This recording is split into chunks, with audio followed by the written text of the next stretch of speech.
Non solo Venezia è stata tra le mete preferite dei veneti durante questo fine settimana.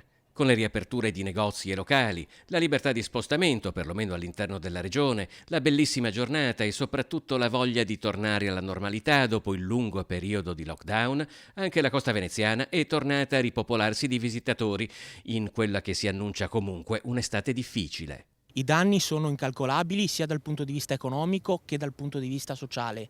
Le attività economiche stanno lentamente riprendendo, è una corsa contro il tempo. Una corsa contro il tempo che al Lido di Venezia si è concretizzata sabato con l'apertura, probabilmente la prima in Italia, dello stabilimento di Blue Moon, una riapertura fortemente caldeggiata anche dal comune. Non è l'anno dei fatturati, anche se la nostra idea è che magari, con un colpo di coda si riesca a recuperare, perché il tempo ci sta aiutando molto.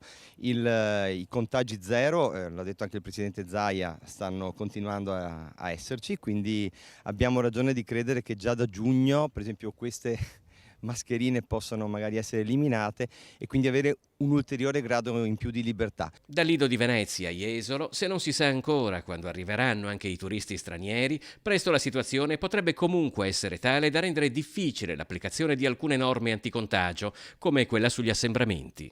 Da un paio di mesi sentiamo parlare di miliardi di qua, milioni di là, però sinceramente il comune di Jesolo fino adesso abbiamo visto quasi nulla.